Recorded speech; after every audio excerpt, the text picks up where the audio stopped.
This is Jason David Frank, and you're listening to the Geekcast Radio Network. You are now on the inside of what I like to call the circle of trust. We are all connected in the great circle of life. You know something, Bert? What? I think you and I are going in circles. It feels like we're going in circles. The circle is now complete.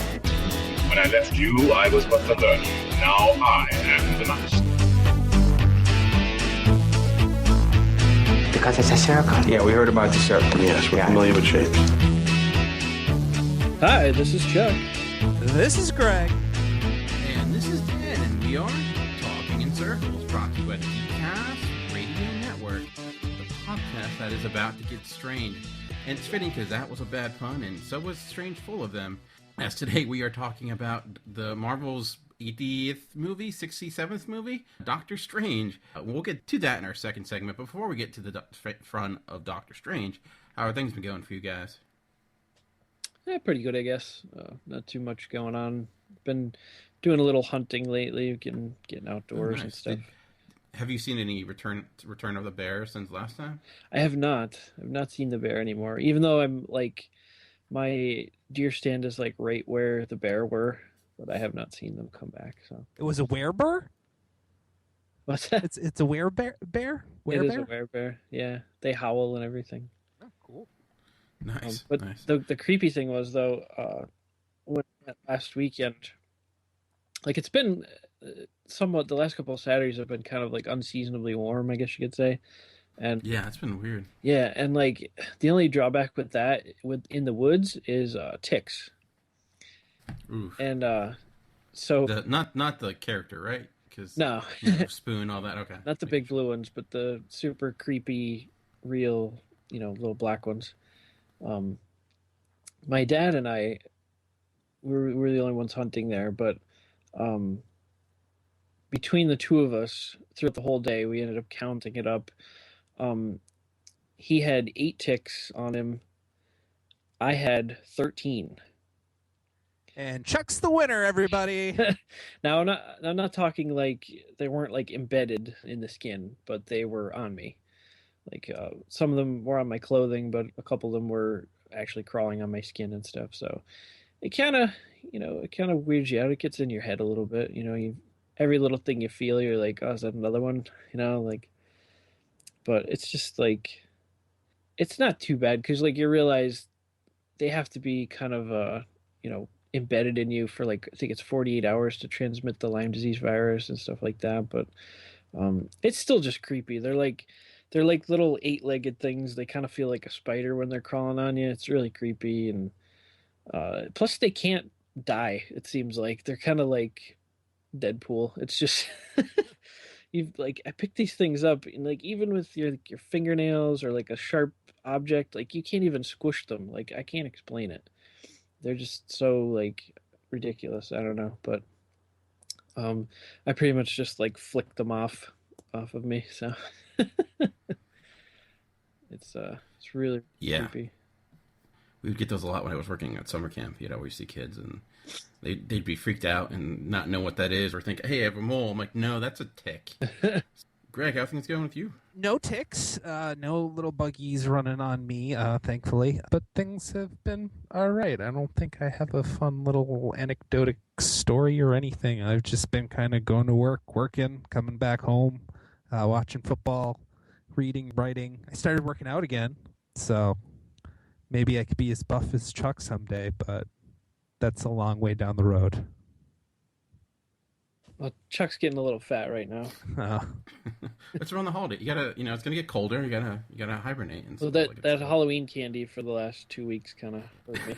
See, are you a big candy person? Because I could live without candy, but my thing is like cakes or desserts like that kind of stuff that kind of really kills me. Like I think I am kind of into candy because like they're so small and it's just like so tempting to just have 18 more. And I don't know, like, and I don't like, there's certain candies I don't like, but like Kit Kats and Reese's are my Achilles. Like I just start popping those, and then it's like, oh crap, I ate the whole bag. Not quite, but you know what I mean. It's just hard to stop. Once you pop, you cannot stop. And the weird thing is, like, we had to be prepared in case we got trick or treaters, like, but we didn't get any. So like we had all this candy left over, and it's like, well, what the hell do we do with this now? We just shut the lights off at my house. Nobody comes to our house. I think it's the stairs. You're that house. Yeah, I think it's the amount of stairs that we have in front of our house. Nobody like approaches our house at all. Like, so we stopped buying candy like years ago for that. So I'm gonna come next year and knock on your door. You'll probably get a Kind Bar, or I think we have Doritos downstairs. You could take a bag of Doritos, but yeah, protein shake. We have protein shakes. Yeah, that could work. Those are yummy. Yeah, it's very true. Well, my last few weeks have been interesting. Like, if, things could just stop hitting cars I own, that would be appreciated. So we've been off break for a little bit, mainly because apparently things just like hitting cars I own. I had a deer run into my car, and then my wife got rear-ended not too long ago and got hit pretty hard. Like, it was her. I at first thought it was like a fender bender, but then I actually saw her car, and like the right side of her car was like just squished in like a good, I don't know, 2 to 3 feet on the right hand side. It wasn't like intense how hard she got hit. She was actually lucky she had to sustain more damage. But the funny thing of it, I don't know if it's funny, but she got hurt in the accident, and she had a huge bump on her head, a hematoma, and then eventually it started kind of making her eyes look black and blue. And around the same time, day or two before, my son fell at playground and hit his eye off the side of the playground, and he had a black and blue eye. So we're like out in public, and I'm thinking, people are going to think I beat my family. Because everyone's looking like all deranged. I'm like, this is not good. Well, fortunately, though, you live in the same town as Ray Rice, so I don't think people care as much. See, but I can't run like he does, so that's the problem. So I was going to say that, not to make light of it, but with the whole Doctor Strange coming out with their eyes, did she look like that at all? Yeah, a little bit. You know what? She could have. It's funny because she posted. We have a cluster, which is kind of like Instagram, but like for individuals. And she posted a photo of like her and my son, and she's like, "I went as a zombie for Halloween." And one of our friends who didn't know that she was an accident thought it was actually zombie makeup.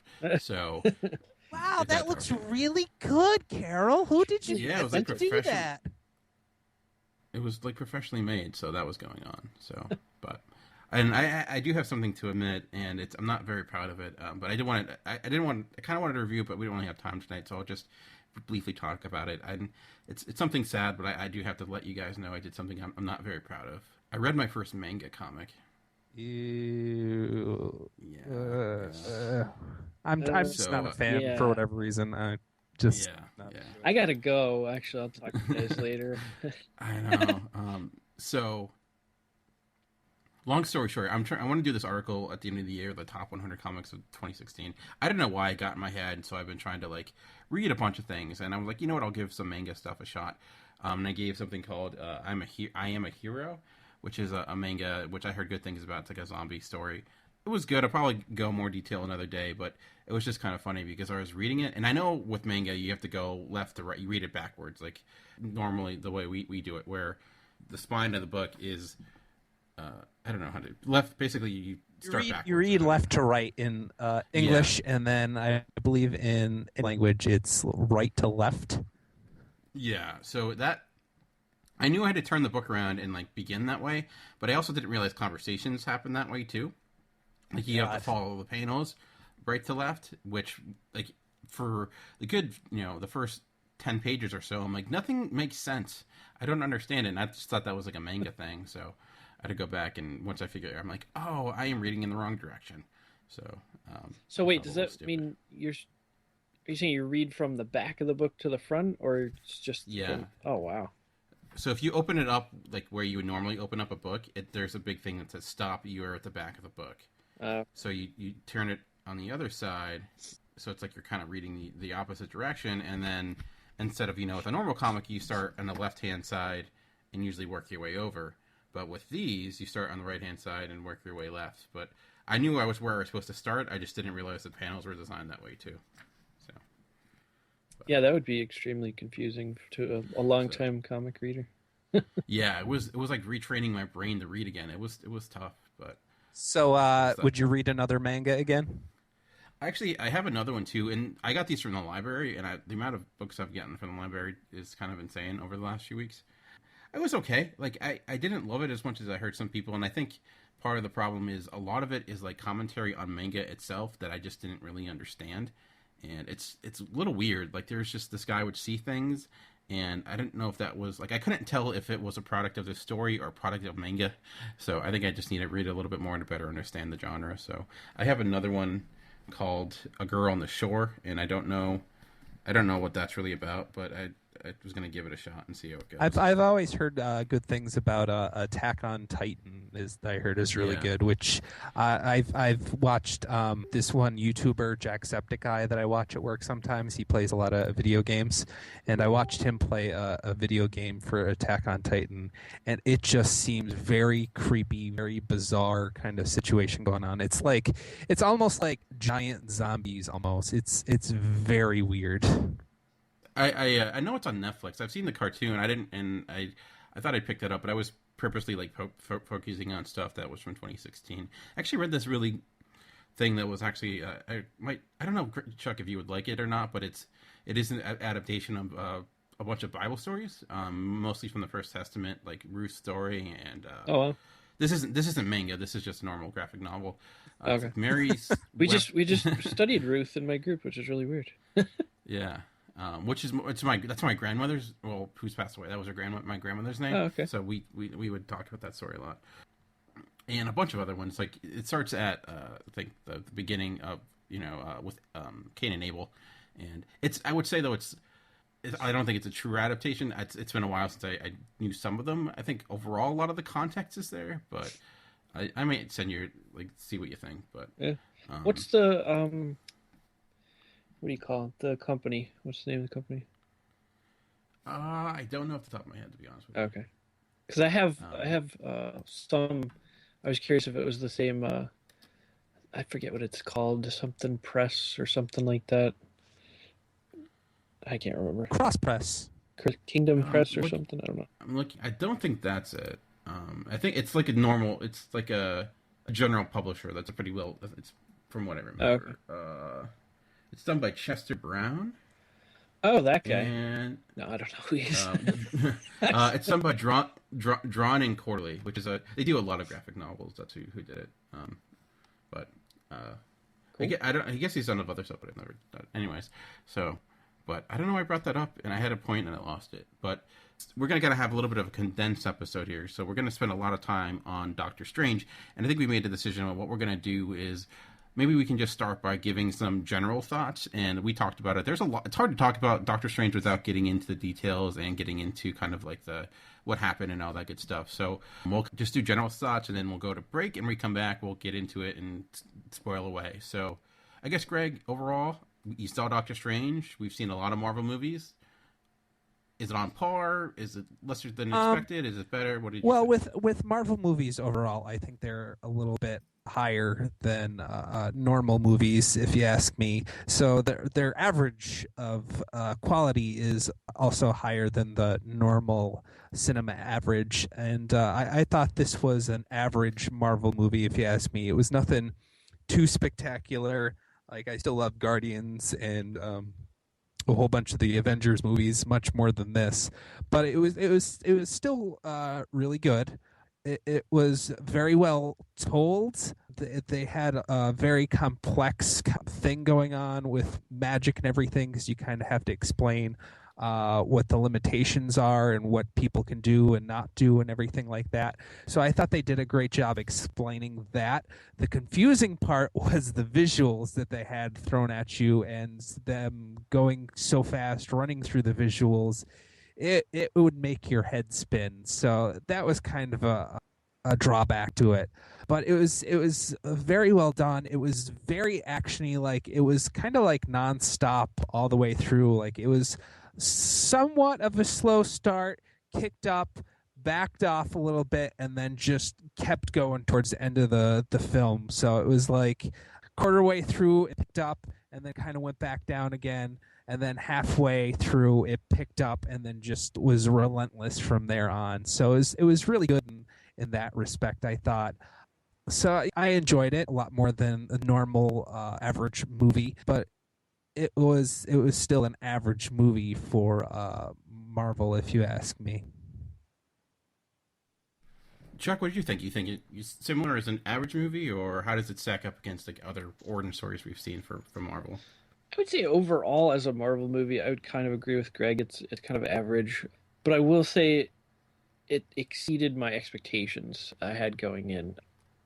I think, as I even mentioned before, with the trailers and stuff like that, I was kind of iffy on it, with the whole psychedelic folding cities and all that stuff.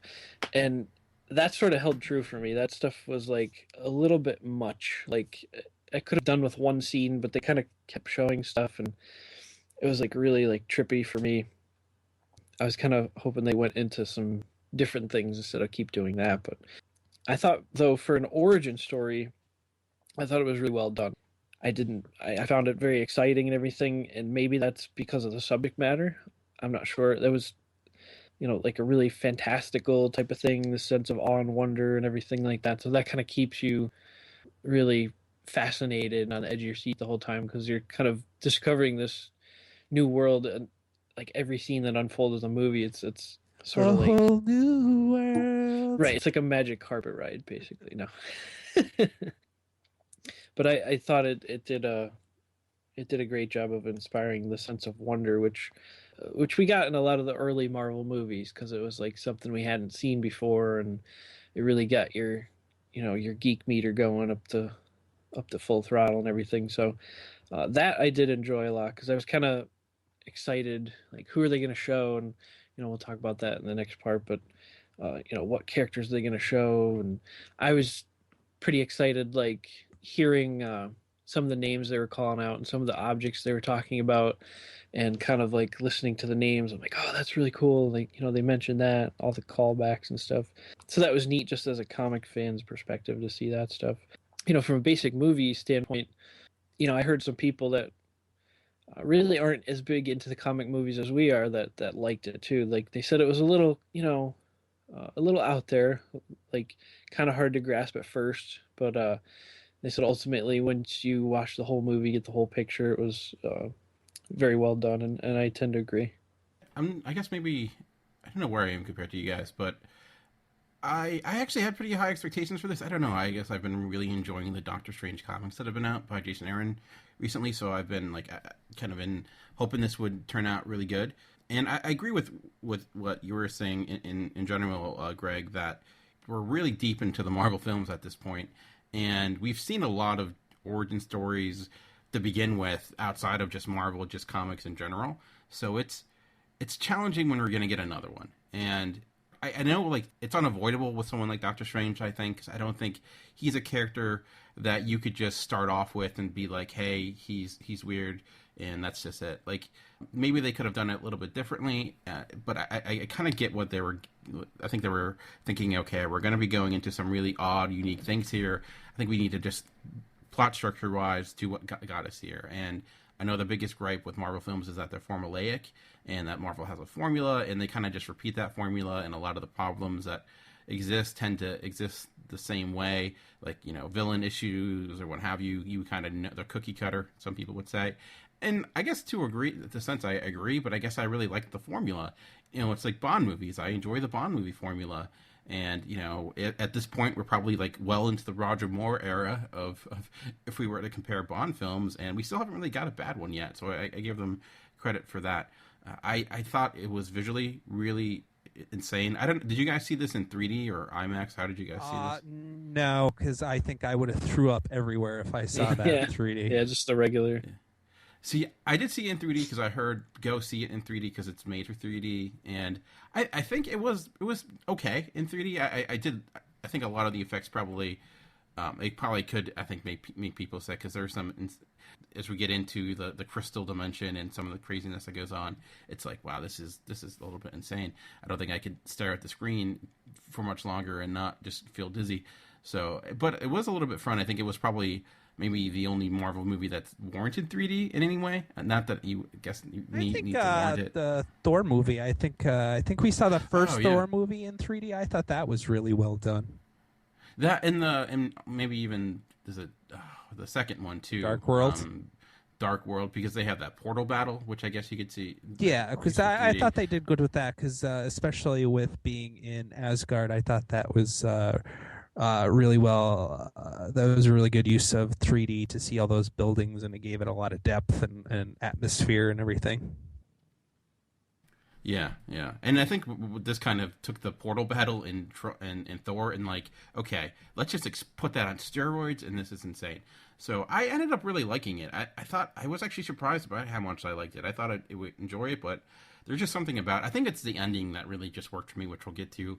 I thought, okay, I know, here we go. Here's going to be this epic, huge conclusion with all the special effects and huge action, and then it felt like the first time I'm like, that feels like a Jack Kirby Stan Lee story ending. Like that to me felt like, okay, that I could see that happening. Like I really enjoyed that element of it, and I give him credit for kind of going for it. I thought the performances overall were pretty solid, pretty strong cast, and I'm just gonna say I'm really excited for what they're doing with Baron Mordo. I like the decision that they made, and agreed. I'm thinking that, like, I know for some, I don't want to say anything because I kind of got called out for this on saying it on Twitter, but I think the future for that character looks bright. So if that's a spoiler, I don't know, but I guess now I'm gonna have to go on your Twitter. It wasn't for comic book fans. It wouldn't be a spoiler, but I realized if you're not a comic book fan, it would be, and so it was.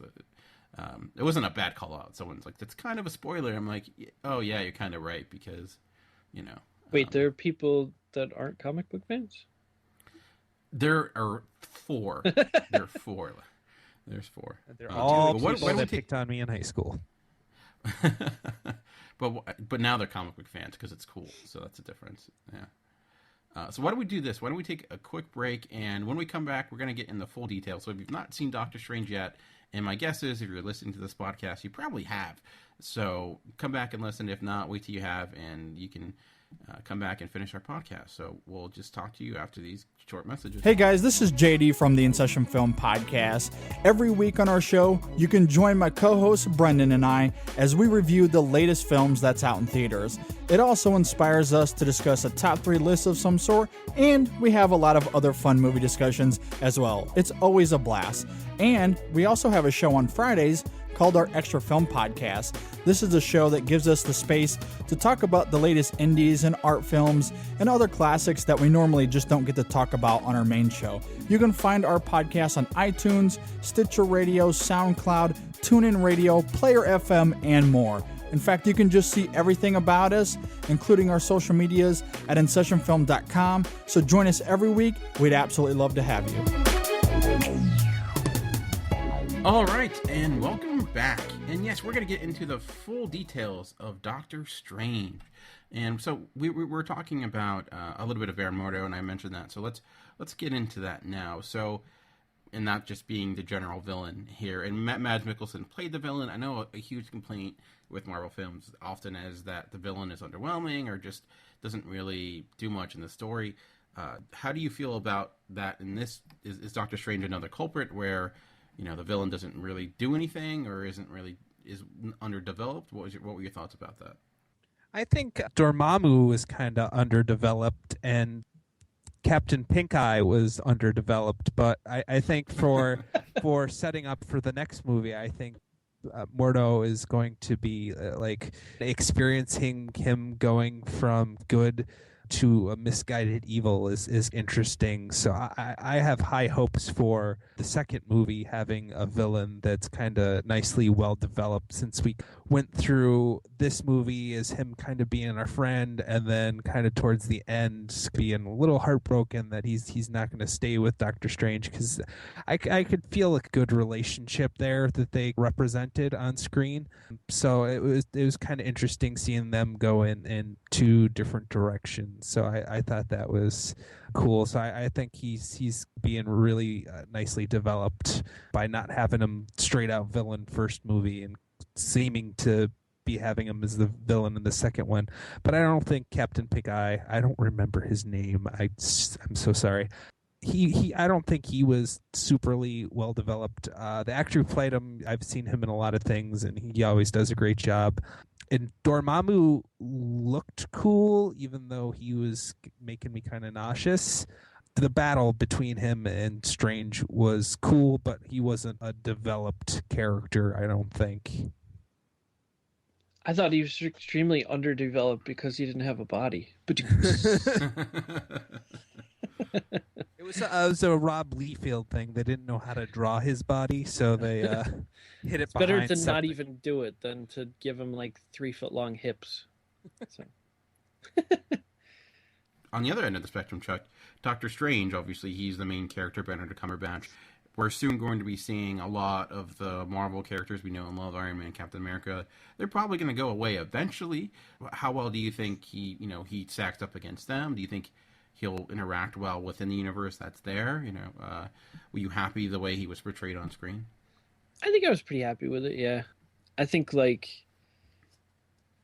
he did a good job playing to what they're trying to do. Like, they really did an excellent job making him out to be such an arrogant prick in the beginning.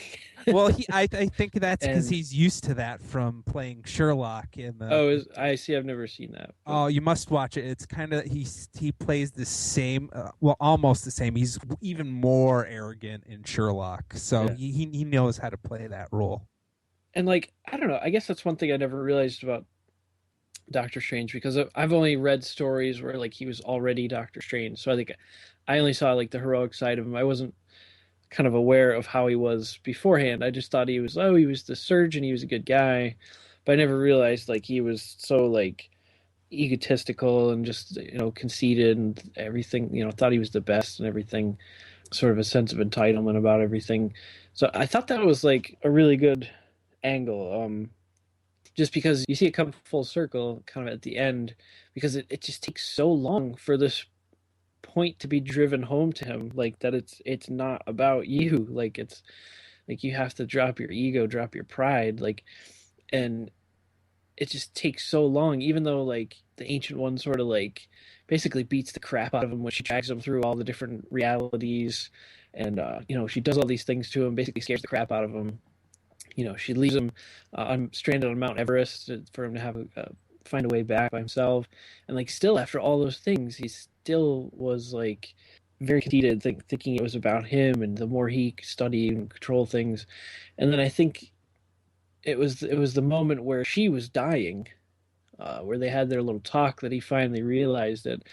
And also the little talk, the statement she made about submitting to the river and just kind of letting the current take you, that kind of helped too. But really it was the scene where she was dying. It took him to realize what was going on, for him to get the sort of the gusto to be able to beat Dormammu the way he did, and sort of give himself up like that. But he did a fantastic job in that, and for that reason I think I really enjoyed it, just because of the stark contrast in how he begins and ends, and that just brings a complete balance to the character when you get to the end. I thought that was pretty awesome. So yeah, I think the one thing that it wasn't really Doctor Strange that booked me, but it was I felt they were very pushy with the fact that Doctor Strange was an arrogant character. They had to keep mentioning that. I felt every 10 minutes or so, someone's but you're arrogant. He's arrogant. He's an arrogant guy, especially in the beginning. It was just to make sure that people are aware of that. But I like Benedict Cumberbatch. I thought his performance was good. I do wonder if he really needed to go with the American accent. He probably could have just used his normal voice. I don't know. Maybe people were scared that. I don't know. I don't know the reasoning behind it, because it's not like if Doctor Strange had a British accent, it would be oh no, that's against the character's origin or whatever. If Captain America, maybe, but But anyways, I did like him. I do think he had the look was great. He was well developed. I thought there were a lot of great character moments, and I did like the journey of the character in general. I do feel it's probably the best character origin, in the sense of where this character started and where he ended up, and kind of the complications in between since the first Iron Man. You know, I think like he is probably one of the most dynamic characters that we've got. He can be moving forward, because I don't think he's. It's not like he came out and suddenly he's a Boy Scout now or something like that. He's still kind of a prick in a way, you know. He still has a little bit of that arrogance, but it's also kind of what allows him to go up against someone like Dormammu. And I mentioned that previously. I thought that was kind of his best moment. You do see him like have this Groundhog's Day of torture for millennia or however long, and I thought that was a great way to kind of show that Doctor Strange is not the type of character that really finishes fights with fists. He's one that uses his knowledge and his wits to really solve situations. But the surrounding characters, what did you guys think about them? Baron Mordo, Rachel McAdams' character, the Ancient One. Overall, Wong, there was a few. Anyone that stood out? Anyone you felt was worth talking about? I thought Tilda Swinton did a really great job. I know there was a lot of controversy around her being a white female as opposed to an Asian dude, but I thought she did really good. I thought they fit her in really well with her being like a Celt from like way back in the day and everything. And I everything, not like I've seen her in a bunch, but everything I've seen Tilda Swinton in, I've really enjoyed her performance. I thought she did a really good job with it. She had a lot of humor, but she did portray this intelligence and really well, and this kind of like mystic sense to her, I guess, for lack of a better word. So I thought she did really great in the role, but I think she was, besides Doctor Strange himself, I think she was one of my favorite characters in the movie. How about you, Chuck? I really loved Wong. I thought he was fantastic. So, the comedy that he brought, those couple of moments of comedic relief, it was pretty incredible. And at the end we get to see him like laughing hysterically. I thought that was beautifully timed. But Wong, I did enjoy the Ancient One. I had zero problem with the casting there. I thought that was great. Who else? I think like Greg mentioned before, I wasn't crazy about the other villain dude. What'd you call him? The pink guy, Captain Pink Guy. Yeah, I don't remember what his actual name. I mean, he did okay, but I just felt like it was kind of a weak like little thing. But whatever. Yeah, I think that's more left side of story than acting. Baron Mordo surprised me. I ended up really liking his character because I expected them, for whatever reason, I expected them to make him evil very early on in the thing. And I like it much better the way they did it, because he's sort of, I don't know, it's I wouldn't call it a friendship with Strange, but it's kind of like almost like a mentor teacher type of thing. He's kind of imparting wisdom on him because he can relate to him, because I was in your position before. He couldn't really relate to the Ancient One, but he could relate to Mordo. So I ended up really liking where they went with that, and it kind of went, the opposite of what I was thinking. So I'm thinking they're going to make him one of the main villains in the movie, but it was actually like the Ancient One that was kind of like not technically evil, but they were suspecting her of that and stuff like that. So it kind of threw me for a little loop there, but I ended up really liking that. And my boy Scott Adkins was in there. Did you catch him? Did you see where he was? No, was he one of the demon dudes? Was he the one that he fought him in the hospital? He was the guy he fought in the hospital and in the hallway of the sanctum and stuff like that. With the cloak of levitation was kind of like helping him fight him and stuff. By the way, Cloak of Levitation, also a great character in there. Yes. Oh yeah, he was like Carpet from Aladdin. Yeah, he was more like a Disney character, but I thought the cape was really awesome. That was pretty awesome. I liked the quick reference, although I wish they would have explained more about it. But I like how the Ancient One said the Cloak of Levitation has chosen you. She's like, that's quite impressive. And it was just kind of like a passing reference, and I was kind of like, well, what is it? Why is that impressive? Why, where did it come from? What is it? I was hoping for that, but I guess that was probably just me. But did you guys notice how many times they kept reusing the shattered glass effect throughout the movie. Was that like some sort of symbolism? I have no idea. Or Dan, was it Dan just would that be they, better for that question. or was He's they more in just, depth with his viewing than I am. I mean, I don't know if they just kept using that effect or if it was some sort of symbolism about his broken life or his broken ego or like, I don't know. Not. I think I could see that because if you see it like when he was using some of the powers and there would be like that almost like welding sound, like he just like it was like the Kyle Ren's lightsaber. Yeah. It wouldn't fully function. So I didn't personally pick that up, but I think that's a good point. Cool. Yay, I'm finding stuff. No. You bring up, I might as well mention it now while you bring that up, but about the, when they're generating the portals and you see the kind of the orange sparks flying off of the things. And even when he's like manifesting like a weapon with the orange energy and stuff. I remember talking to Greg after the movie, that the more I thought of like how they were doing that,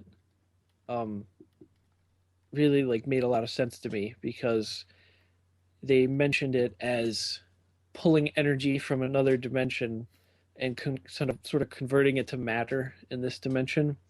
And if I'm thinking about that, I'm thinking it's almost like, it can't be sustained for that long in this dimension. So it's almost like burning out, like little ashes from a fire, and they're burning out as fast as they're converting new energy. So like I thought that was actually a pretty cool way to represent it. I don't know if that's what they intended, if that was their reasoning, but in my head that made sense. Like that was, sort of the way they could explain where this energy is coming from, this conversion. And I was like, oh, that's actually kind of cool. Like that makes sense to me. I don't know if anybody else thought that, but I think part of the reason it was like so busy at the screen, like all I was doing is looking at what's there, and I was not even picking anything up beyond that. Yeah. But I don't know, Greg. How about yourself? Chuck's explanation makes a lot of sense to me. I really didn't think it at the time. I was just thinking visually that was one of the things that did seem pretty cool visually to me, as opposed to all the stuff slamming together and making my brain hurt. But I thought that was one of the cool things. And then plus at the end, I believe, Chuck, you like this too, where the extra credit scene where you see sparks flying and you think it's a magic portal opening or something. Right. But it's actually a grinder, and one of the characters from earlier in the movie that was a small part but big at the same time, which was what's his name? He was in Catwoman as well. But anyway, he's the guy that broke his back, and he's just grinding metal there. And so it was a neat little visual kind of back and forth, I guess. Yeah, that was well done. But sorry to get off track there, Dan. But what did you think of the supporting characters?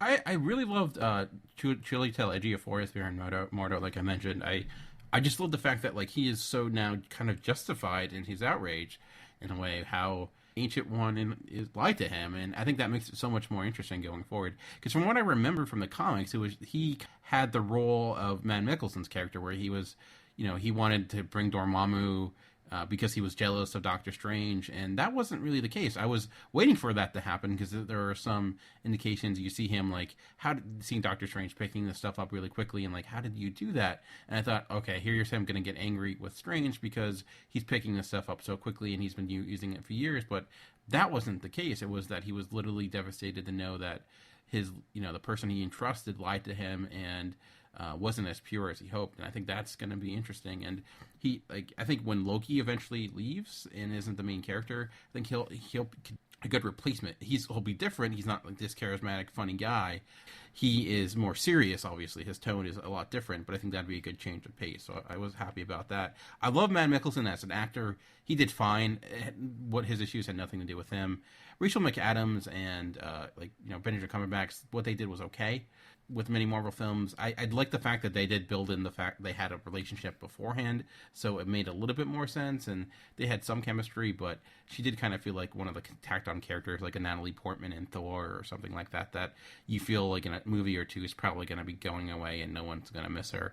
And I did really like Tilda Swinton as the Ancient Ones. I thought she was pretty great in that role, so...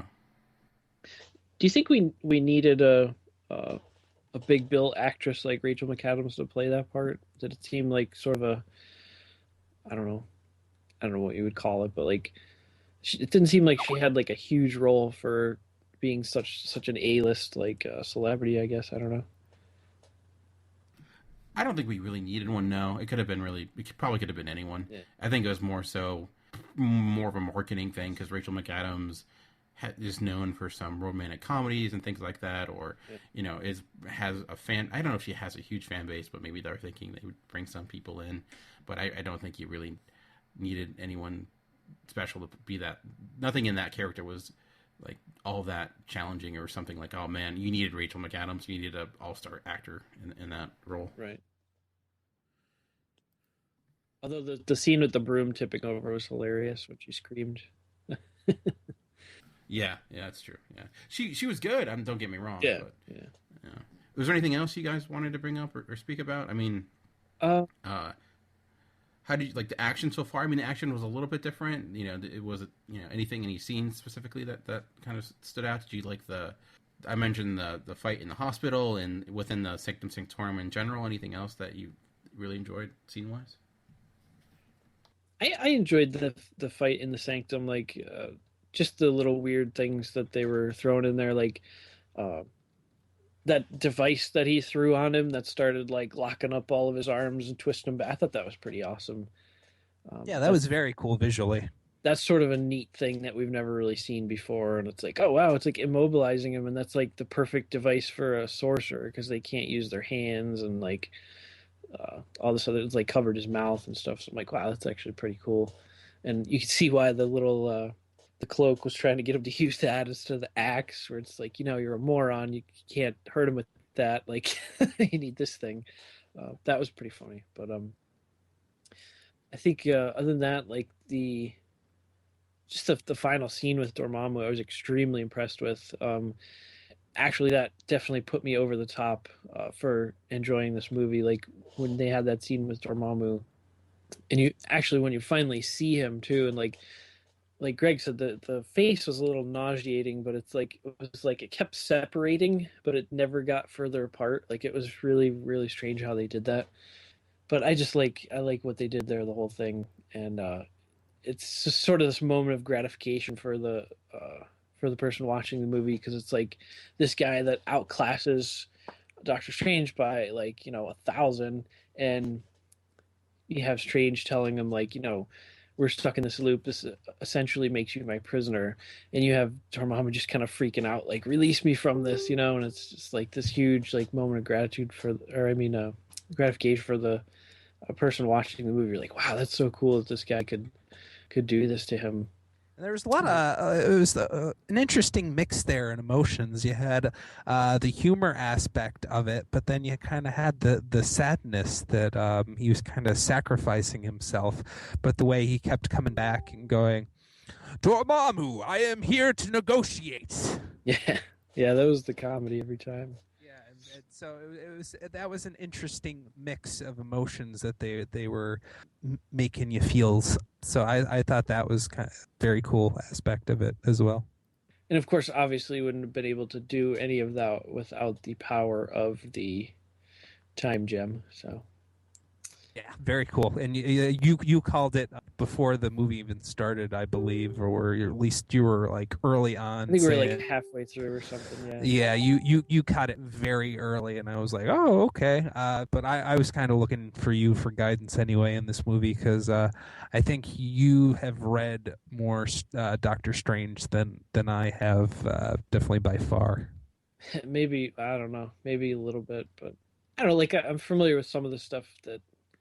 Like he interacted with Eternity and Living Tribunal and stuff, and some of the crazy stuff he's done, but I haven't read like a ton of it, to be honest. But I was kind of holding out in the beginning that the Eye of Agamotto was literally the Eye of Agamotto. Like I thought they were gonna use it as that, like a totally different source of power for him to defeat, whatever enemy he had. But obviously the clue with the apple kind of getting eaten and then going back and forth, like, and then you sort of see it confirmed when he creates the like in the city, he starts undoing the damage on this large scale, and he's basically controlling it. It's like, okay, this is clearly the time gem. This is one of the two remaining stones in the MCU that we're looking for, and obviously creates the loop and everything. But I kind of thought before the movie that they were going to release the time gem. Not sure where the sixth gem, the soul gem, is going to be released. I don't know if that's going to be Guardians 2 or Thor 3 or what they're going to do there, but Yeah, I think it would have to be Guardians 2 because that's where they already had something with Adam Warlock. So yeah. But I was happy that they came through on that, and then they actually I was kind of surprised that Wong actually blatantly said it out loud. It's like, oh, you don't even realize you have one of the Infinity Stones, and he's like, what? He's like, oh, you have much to learn. I was like, wow, the other ones were sort of implied, but this one they actually trying to put a little bit more focus on it because they actually said it out loud because you hear them mention it at the end of Age of Ultron and stuff. So definitely very cool. So another thing that I wanted to talk about, what did you guys think of the extra scene with Thor?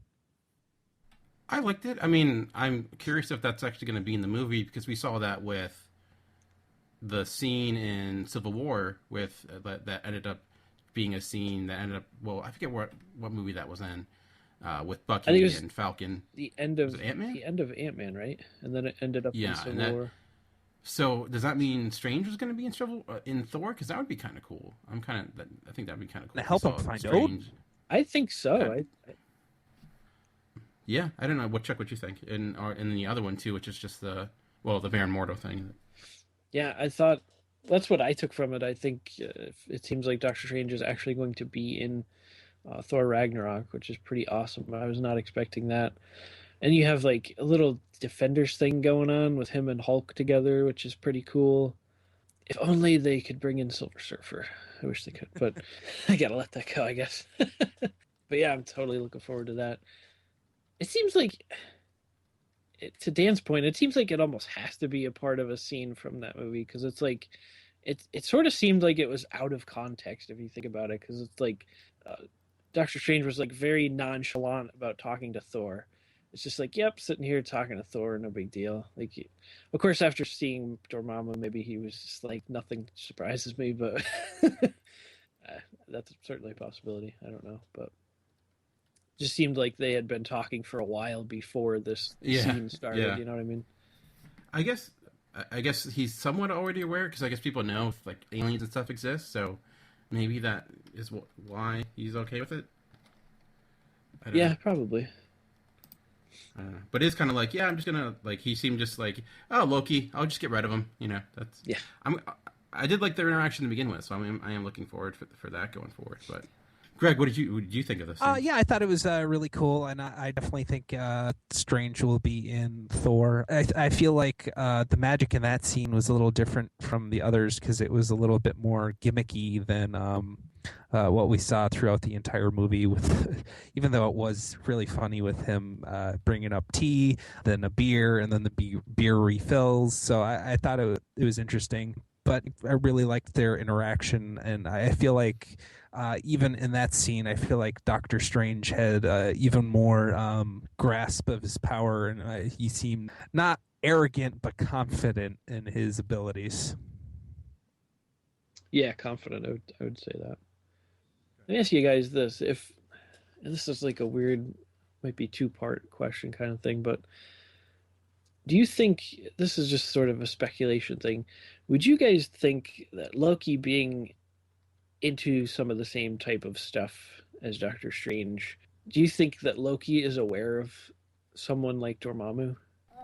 I would think so because in Avengers he talked about going into places that Thor was never aware of or knew nothing about, right, and that Odin would hide for them. So I would think so to some extent, or maybe be aware that something like Dormammu exists in the world. Yeah.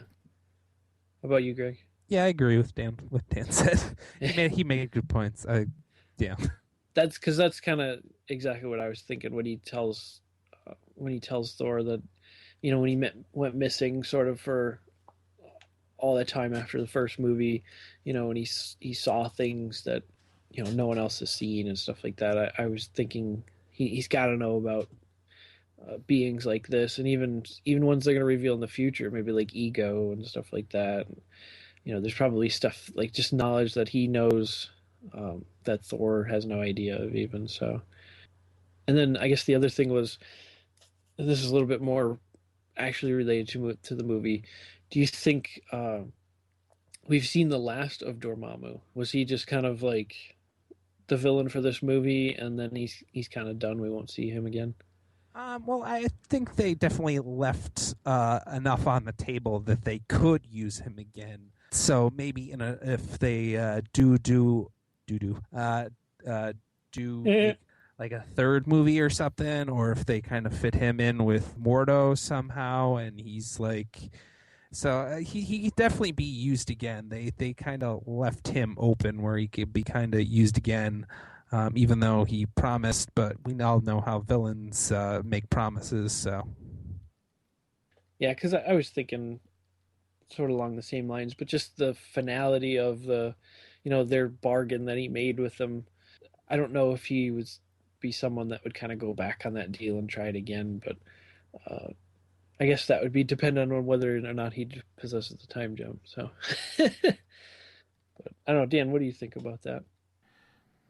I'm trying to think if there were other characters that we thought would come. Like, I thought Red Skull would come back, and he hasn't. So yeah. I wonder. I wouldn't doubt it. I'm trying to. At first, when we first saw like the image of what becomes Dormammu, I thought it was Eternity, or is that the character with like all the stars in him? Yeah, it's Eternity. So I don't know. I'm thinking yes, it is. The reason being, I don't see the character Baron Mordo we have right now being the type of person that would go and try to free Dormammu, because it would go against, I think, where his anger is coming from. So I would think most likely going forward they would get different characters. Who knows? But I don't think we'll see him again. Yeah, I kind of agree with that. How about did you pick up on some of the things that they mentioned in the movie? Like, well, obviously we already mentioned the Cloak of Levitation, the Eye of Agamotto and stuff. Greg and I picked up where Mordo mentions, I think it was the Staff of the Living Tribunal. Yes. That was pretty awesome, I thought. Nice little callback to one of my favorite characters. I'm trying to think if there was any others. I don't think they made any reference to the Vishanti, did they? Not that I can think of. I don't know if they can't think of it either. I don't know if they talked about the Book of Vishanti, or if they might have mentioned it, I'm not sure. But there was like a lot of books. Like, obviously they had like a library there, but Stanley's cameo, hilarious as usual. Yeah, short and to the point. So I like that.